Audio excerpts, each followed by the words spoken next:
एक दिन अकबर बादशाह के दरबार में एक चर्चित सवाल उठा।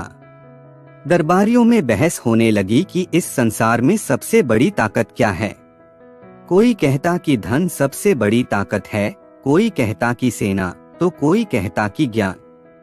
बहस तेज होती गई और अंत में अकबर ने बीरबल से इसका जवाब मांगा। अकबर ने कहा, बीरबल तुम बताओ, इस संसार में सबसे बड़ी ताकत क्या है। बीरबल ने मुस्कुराते हुए कहा, जहां पनाह, इसका जवाब देने के लिए मुझे एक दिन का समय चाहिए। अकबर ने अनुमति दी। अगले दिन बीरबल दरबार में एक छोटे बच्चे को लेकर आए। बीरबल ने उस बच्चे से कहा, बादशाह सलामत को जाओ और उनके ताज को उतार कर ले आओ। दरबार में सन्नाटा छा गया। सभी चकित थे कि बीरबल ने बादशाह से ऐसा कहने की हिम्मत कैसे की। लेकिन बच्चा बिना डरे अकबर के पास गया और उनके सिर से ताज उतार कर बीरबल को दे दिया। अकबर और दरबारी सभी हैरान रह गए। तब बीरबल ने कहा, जहां पनाह, इस संसार में सबसे बड़ी ताकत मासूमियत और सच्चाई है। इस बच्चे के दिल में न कोई डर है, न कोई छल। उसकी मासूमियत ने उसे इतना साहसी बना दिया कि वह बिना किसी भय के बादशाह का ताज उतार लाया। अकबर ने बीरबल की बुद्धिमत्ता की सराहना की और कहा, बीरबल तुमने सही कहा।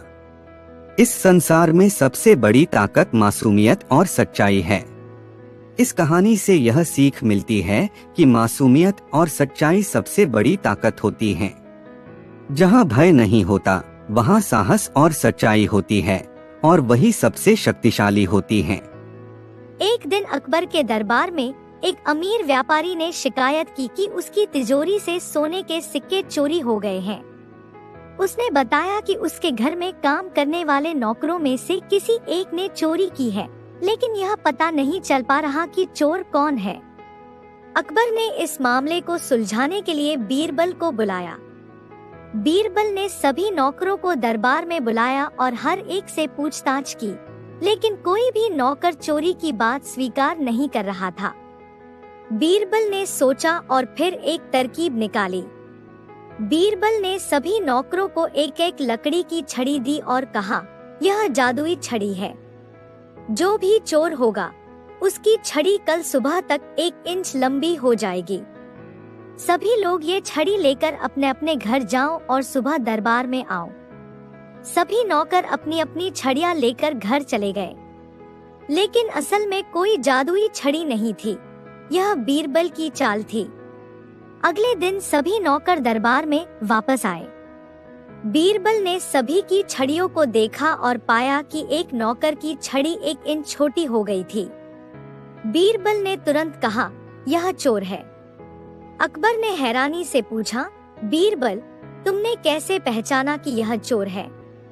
बीरबल ने बताया, जहां पनाह, चोर डर के मारे रात में छड़ी को काट देगा ताकि उसकी छड़ी लंबी न हो जाए, और इसी डर में इस नौकर ने अपनी छड़ी को काट दिया, इसलिए उसकी छड़ी बाकी से छोटी हो गई।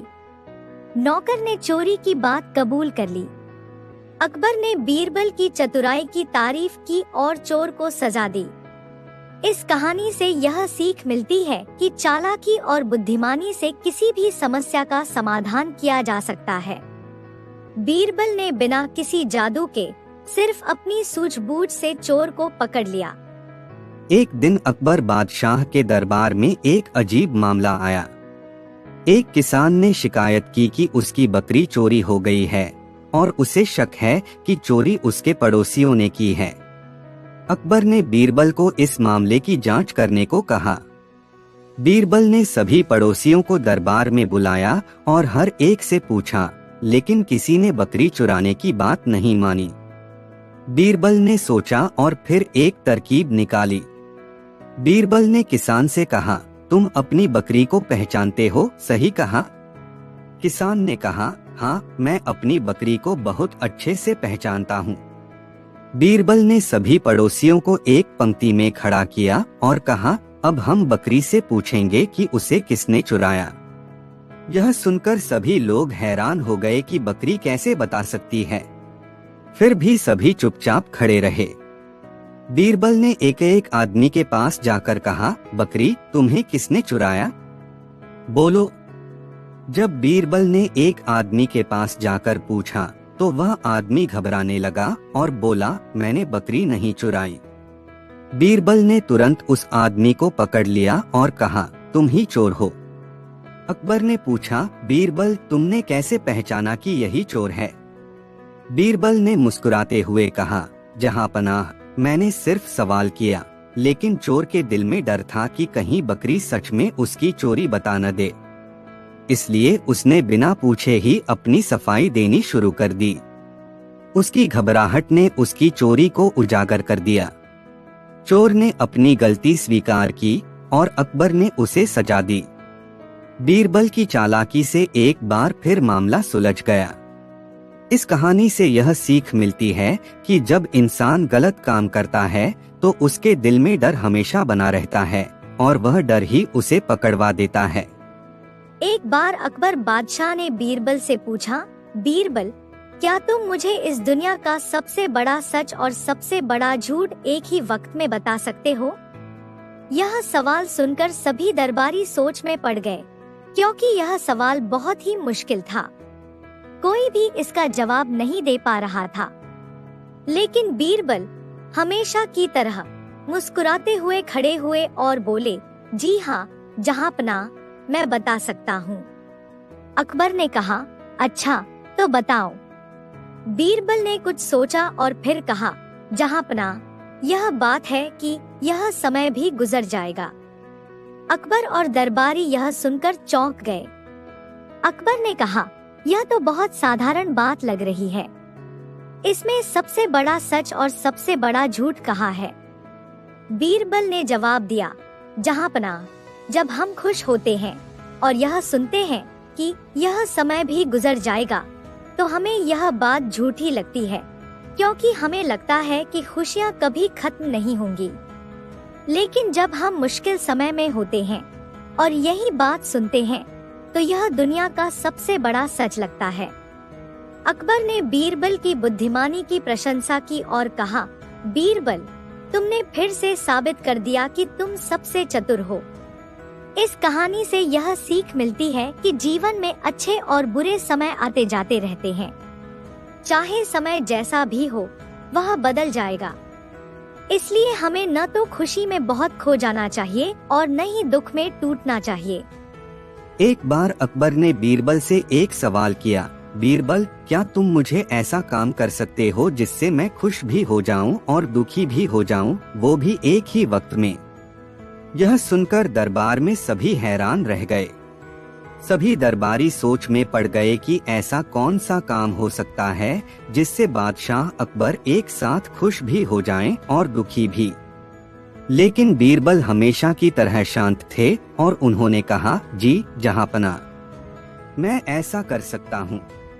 बीरबल ने कुछ सोचा और फिर अकबर को एक छोटी सी अंगूठी लाकर दी। उस अंगूठी पर एक वाक्य खुदा हुआ था, यह भी गुजर जाएगा। अकबर ने जैसे ही वह वाक्य पढ़ा, उनकी आंखों में मुस्कान और उदासी दोनों ही आ गई। अकबर ने बीरबल से पूछा, यह कैसे मुझे खुश और दुखी दोनों बना सकती है? बीरबल ने समझाते हुए कहा, जहांपनाह, जब आप जीवन में बहुत खुश होते हैं और यह वाक्य पढ़ते हैं तो आपको एहसास होता है कि यह खुशी भी स्थायी नहीं है, यह भी गुजर जाएगी। और जब आप दुखी होते हैं और इसे पढ़ते हैं तो आपको उम्मीद मिलती है कि यह दुख भी स्थायी नहीं है, यह भी खत्म हो जाएगा। यही कारण है कि यह वाक्य आपको एक ही समय में खुश और दुखी दोनों बना सकता है। अकबर ने बीरबल की बुद्धिमानी की सराहना की और कहा, तुम सचमुच बहुत समझदार हो बीरबल। इस कहानी से हमें यह सीख मिलती है कि जीवन में सुख और दुख दोनों ही अस्थायी होते हैं। हमें जीवन की कठिनाइयों और खुशियों को संतुलित दृष्टिकोण से देखना चाहिए, क्योंकि समय के साथ सब कुछ बदल जाता है। एक दिन अकबर के दरबार में एक व्यापारी रोता हुआ आया और बोला, जहांपनाह, मेरी सारी दौलत चोरी हो गई है, मेरी मदद कीजिए। अकबर ने तुरंत बीरबल को बुलाया और उनसे कहा, बीरबल, तुम इस व्यापारी की समस्या का समाधान करो और देखो कि उसकी दौलत किसने चुराई है। बीरबल ने व्यापारी से पूछा, तुम्हारे घर में कितने लोग रहते हैं? व्यापारी ने जवाब दिया, जहांपनाह, मेरे घर में कुल 5 नौकर हैं। बीरबल ने सभी नौकरों को दरबार में बुलवाया और सभी को एक एक छड़ी दी। उन्होंने कहा, यह जादुई छड़ी है। जो भी चोर होगा उसकी छड़ी कल तक 1 इंच बड़ी हो जाएगी। अब तुम सभी अपनी अपनी छड़ियां लेकर घर जाओ और कल दरबार में वापस आओ। अगले दिन सभी नौकर दरबार में हाजिर हुए। बीरबल ने सभी की छड़ियां देखी। उनमें से एक नौकर की छड़ी छोटी हो गई थी। बीरबल ने तुरंत घोषणा की, यह वही चोर है। अकबर ने आश्चर्य से पूछा, बीरबल, यह कैसे हुआ? बीरबल मुस्कुराते हुए बोले, जहांपनाह, चोर को डर था कि उसकी छड़ी बड़ी हो जाएगी, इसलिए उसने रात में अपनी छड़ी को 1 इंच काट दिया। परंतु यह जानकर उसे समझ नहीं आया कि जादू की छड़ी असल में बड़ी नहीं होती, बल्कि वही छड़ी छोटी हो गई जो काटी गई थी। अकबर ने बीरबल की चतुराई की प्रशंसा की और चोर को सजा दिलाई। इस कहानी से यह सीखने को मिलता है कि बुद्धिमानी और चतुराई से किसी भी समस्या का समाधान निकाला जा सकता है। बीरबल ने बिना किसी बल का प्रयोग किए चोर को पकड़ लिया और न्याय दिलाया। एक दिन एक अमीर व्यापारी के घर चोरी हो गई और उसे अपने नौकरों पर शक हुआ। व्यापारी सभी नौकरों को बादशाह अकबर के दरबार में लेकर आया और न्याय की गुहार लगाई। अकबर ने बीरबल से कहा कि वह इस मामले को सुलझाए। बीरबल ने कुछ देर सोचने के बाद सभी नौकरों को एक एक छड़ी दी और कहा, यह जादुई छड़ियां हैं। इनमें से चोर की छड़ी रात भर में 2 इंच बढ़ जाएगी। नौकरों को यह सुनकर चिंता होने लगी, लेकिन वे चुपचाप अपने अपने घर चले गए। अगले दिन सभी नौकर दरबार में फिर से उपस्थित हुए। बीरबल ने सभी की छड़ियों की जांच की। एक नौकर की छड़ी अन्य नौकरों की तुलना में छोटी थी। बीरबल ने तुरंत उस नौकर की ओर इशारा करते हुए कहा, यह ही असली चोर है। अकबर और दरबार के अन्य लोग चौंक गए। बीरबल ने समझाया, इस नौकर ने डर के मारे अपनी छड़ी को रात में 2 इंच काट दिया ताकि वह बड़ी न हो सके। उसे यह डर था कि जादुई छड़ी उसकी चोरी का पर्दाफाश कर देगी। चोर ने अपनी गलती स्वीकार कर ली और व्यापारी के सामान की पूरी जानकारी दी। अकबर ने बीरबल की चतुराई की सराहना की और चोर को उचित सजा दी। इस घटना के बाद व्यापारी ने बीरबल को धन्यवाद दिया और अकबर के न्याय की तारीफ की। यह कहानी हमें यह सिखाती है कि चतुराई और मानसिकता की सही समझ से बड़े मामलों को सुलझाया जा सकता है। बीरबल की सूझबूझ और चालाकी ने फिर से साबित कर दिया कि वह दरबार के सबसे बुद्धिमान व्यक्तियों में से एक था। एक दिन अकबर के दरबार में एक धोखेबाज डॉक्टर आया जो दावा कर रहा था कि वह हर बीमारी का इलाज कर सकता है। उसने अपनी चिकित्सा योग्यता का खूब बखान किया और कई लोग उसकी बातों में आकर उसका इलाज लेने लगे। धीरे धीरे उसकी प्रसिद्धि बढ़ने लगी। अकबर ने भी उसकी बातों पर विश्वास कर लिया और उसे अपने दरबार का मुख्य चिकित्सक बना दिया। लेकिन बीरबल को उस पर संदेह था। एक दिन बीरबल ने उस डॉक्टर की परीक्षा लेने की सोची। बीरबल ने एक नाटक रचा और उस डॉक्टर से कहा कि उसे एक खास बीमारी है जिसका इलाज केवल एक असली और कुशल डॉक्टर ही कर सकता है। डॉक्टर ने बीरबल की नब्ज देखी और कुछ दवाइयाँ लिख दी। बीरबल ने उन दवाइयों को नहीं लिया, बल्कि अकबर के सामने डॉक्टर को चुनौती दी कि अगर वह सही में कुशल है तो वह खुद अपनी ही दी हुई दवाइयाँ पहले खाकर दिखाए। डॉक्टर डर गया क्योंकि उसे पता था कि उसकी दवाइयाँ गलत थी और उनमें से कुछ जहरीली भी हो सकती थी। उसने बीरबल की चुनौती को अस्वीकार कर दिया। बीरबल ने अकबर से कहा, यह आदमी एक धोखेबाज है जो झूठ बोलकर लोगों को बेवकूफ बना रहा है। अगर यह अपनी ही दवा पर भरोसा नहीं कर सकता तो यह किसी और का इलाज कैसे कर सकता है। अकबर ने तुरंत उस नकली डॉक्टर को दरबार से बाहर निकाल दिया और बीरबल की सूझबूझ की प्रशंसा की। इस तरह बीरबल ने अपनी बुद्धिमानी से एक और समस्या का हल किया। यह कहानी हमें यह सिखाती है कि हमें हमेशा किसी पर आंख बंद करके भरोसा नहीं करना चाहिए, बल्कि बुद्धिमानी से सोचने और परखने की आवश्यकता होती है। एक सर्दी भरी रात में अकबर अपने दरबारियों के साथ नदी के किनारे घूम रहे थे। अकबर ने कहा, जो व्यक्ति इस ठंड में पूरी रात नदी में खड़ा रहेगा, उसे मैं इनाम दूंगा। एक गरीब व्यक्ति यह चुनौती स्वीकार कर नदी के ठंडे पानी में खड़ा हो गया। अगली सुबह जब वह व्यक्ति सही सलामत नदी से बाहर आया, तो अकबर ने उससे पूछा, तुमने यह कैसे सहन किया? उस व्यक्ति ने कहा, मुझे दूर महल की रोशनी दिख रही थी, उसी ने मुझे गर्मी और हिम्मत दी। यह सुनकर अकबर ने कहा कि वह इनाम का हकदार नहीं है, क्योंकि उसने महल की रोशनी से गर्मी पाई थी। यह सुनकर गरीब आदमी बहुत निराश हुआ और न्याय की गुहार लगाने के लिए बीरबल के पास गया। अगले दिन बीरबल ने अकबर के दरबार में खिचड़ी पकाने का नाटक किया। बीरबल ने बहुत दूर आग जलाकर खिचड़ी का बर्तन ऊंची जगह पर लटका दिया। जब अकबर ने यह देखा तो पूछा, इतनी दूर आग से खिचड़ी कैसे पकेगी? बीरबल ने उत्तर दिया, जिस तरह महल की रोशनी से उस व्यक्ति को गर्मी मिल सकती है, वैसे ही इस आग से खिचड़ी पक सकती है। अकबर ने अपनी गलती समझी और उस गरीब व्यक्ति को इनाम दिया। यह कहानी हमें सिखाती है कि कभी कभी बुद्धिमानी से किसी के गलत निर्णय को सही दिशा में मोड़ा जा सकता है। एक दिन अकबर ने बीरबल को एक अनोखा कार्य सौंपा। उन्होंने कहा, बीरबल, मैं चाहता हूँ कि तुम मुझे कुछ ऐसा लाकर दो जो इस दुनिया में सबसे अनमोल हो, पर उसे बिना कोई नुकसान पहुँचाए। बीरबल को यह चुनौती दिलचस्प लगी और उसने कुछ समय मांगा। कुछ दिनों बाद बीरबल एक साधारण सी दिखने वाली ईंट लेकर दरबार में पहुंचा और अकबर के सामने रख दी। अकबर ने हैरानी से पूछा, यह क्या है? यह तो एक साधारण ईंट है। बीरबल ने हंसते हुए जवाब दिया, जहां पनाह, यह ईंट दुनिया में सबसे अनमोल है।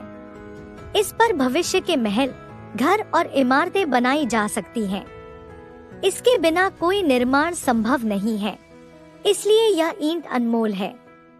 अकबर को बीरबल की सोच बहुत पसंद आई और उन्होंने बीरबल की तारीफ करते हुए कहा कि छोटी छोटी चीजों में भी मूल्य और महत्व खोजने की कला बीरबल की खासियत है। इस कहानी से यह सीखने को मिलता है कि हमें छोटी और साधारण दिखने वाली चीजों को भी नजरअंदाज नहीं करना चाहिए, क्योंकि उनके भीतर एक गहरी कीमत छिपी हो सकती है। एक दिन अकबर अपने दरबार में बैठे थे, तभी एक व्यापारी उनके पास आया और बोला, जहां पनाह, मुझे एक बड़ा सौदा करने के लिए दूर देश जाना है। मैं अपना सारा धन आपके पास सुरक्षित रखना चाहता हूं, क्योंकि मुझे आप पर पूरा भरोसा है। अकबर ने उसकी बात सुनकर उसकी सुरक्षा का आश्वासन दिया और सारा धन अपने पास रख लिया। व्यापारी खुश होकर चला गया। कुछ समय बाद व्यापारी बिना धन वापस लिए ही लौट आया और अकबर से कहा, जहां पनाह, मैंने अपना धन उस देश के राजा को दे दिया है। उसने वादा किया है कि जब मैं वापस आऊंगा तो वह मुझे दोगुना धन लौटाएगा। अकबर ने व्यापारी की बात सुनी और उसे बेवकूफ समझते हुए तुरंत बीरबल को बुलाया। अकबर ने कहा, बीरबल, इस व्यापारी को बेवकूफों की सूची में सबसे पहले दर्ज करो। बीरबल ने व्यापारी का नाम मूर्खों की सूची में लिख दिया। व्यापारी को यह सुनकर बहुत बुरा लगा और उसने कहा, जहां पनाह, मुझे यह कैसे साबित हो गया कि मैं मूर्ख हूँ? बीरबल ने मुस्कुराते हुए कहा, यदि वह राजा तुम्हें धन लौटा देता है तो तुम इस सूची से हट जाओगे और उस राजा का नाम इसमें लिख दिया जाएगा, क्योंकि उसने बिना किसी वजह के तुम्हें दोगुना धन देने का वादा किया है। यह सुनकर दरबार में सभी लोग हंस पड़े और व्यापारी को अपनी गलती का एहसास हुआ। इस कहानी से यह सीख मिलती है कि किसी भी निर्णय को जल्दबाजी में नहीं लेना चाहिए। हमें हमेशा समझदारी से सोच विचार कर ही किसी पर विश्वास करना चाहिए। बीरबल की चतुराई ने अकबर और दरबार के सभी लोगों को हंसी के साथ साथ एक महत्वपूर्ण सबक भी सिखाया। अकबर एक बार अपने दरबारियों के साथ सैर कर रहे थे। उन्होंने देखा कि एक आदमी अपने हाथ में एक बड़ा सा पत्थर लेकर चल रहा है। अकबर ने उस आदमी को बुलाया और पूछा, यह पत्थर तुम कहाँ ले जा रहे हो? आदमी ने जवाब दिया, मैं इस पत्थर को समुद्र में जाकर फेंक दूंगा। अकबर ने हंसते हुए कहा, यह तो बहुत बड़ा काम है। तुम्हें यह पत्थर इतनी दूर तक ले जाने में कितना समय लगेगा? आदमी ने सोचकर कहा, शायद 1 महीना या 2 महीने लग जाएंगे। अकबर ने फिर पूछा, तो क्या तुम इतनी दूर तक इस पत्थर को ले जाने के बाद समुद्र में फेंक दोगे? आदमी ने हाँ में सिर हिलाया। अकबर ने मुस्कुराते हुए कहा, ठीक है, तो तुम इस पत्थर को यही मेरे सामने फेंक दो। आदमी ने हैरान होकर कहा, लेकिन महाराज, यह पत्थर इतना भारी है कि मैं इसे यही नहीं फेंक सकता। अकबर ने फिर मुस्कुराते हुए कहा, तो फिर तुम इस पत्थर को इतनी दूर तक कैसे ले जाओगे? आदमी चुप हो गया। अकबर ने बीरबल की तरफ देखा और कहा, बीरबल, बताओ इस आदमी को क्या समझना चाहिए? बीरबल ने मुस्कुराते हुए कहा, महाराज, इस आदमी को समझना चाहिए कि अगर वह इस पत्थर को यही नहीं फेंक सकता तो उसे समुद्र तक कैसे ले जाएगा? उसे पहले इस पत्थर को यहीं फेंकना सीखना चाहिए। अकबर ने बीरबल की बात सुनकर खुश हो गए और कहा, बीरबल, तुमने बहुत सही बात कही। इस कहानी से हमें यह सीख मिलती है कि अगर हम किसी बड़े काम को करने का सोच रहे हैं तो हमें पहले छोटे छोटे कदम उठाने चाहिए। अगर हम छोटे छोटे कदम नहीं उठा सकते तो हम बड़े काम को कैसे पूरा कर सकते हैं? एक बार अकबर ने अपने दरबारियों से पूछा, क्या मैं इस दुनिया में सबसे बुद्धिमान हूँ? सभी दरबारियों ने जवाब दिया, आप ही सबसे बुद्धिमान हैं, महाराज। लेकिन बीरबल ने चुप्पी साध ली। अकबर ने बीरबल से पूछा, बीरबल, तुम क्यों चुप हो? क्या तुम्हारा भी यही मानना है? बीरबल ने जवाब दिया, महाराज, मैं यह नहीं कह सकता कि आप सबसे बुद्धिमान हैं। अकबर को बीरबल का जवाब पसंद नहीं आया। उन्होंने कहा, तो तुम किसको सबसे बुद्धिमान मानते हो? बीरबल ने कहा, मैं ऐसे व्यक्ति को सबसे बुद्धिमान मानता हूं जो अपने से कम बुद्धिमान लोगों को भी बुद्धिमान समझता है। अकबर ने बीरबल की बात सुनकर खुश हो गए और कहा, बीरबल, तुमने बहुत सही बात कही। इस कहानी से हमें यह सीख मिलती है कि असली बुद्धिमान व्यक्ति वह होता है जो दूसरों की बुद्धि का सम्मान करता है और उनसे सीखने की कोशिश करता है। वह अहंकार नहीं करता और दूसरों के विचारों को सुनने के लिए तैयार रहता है।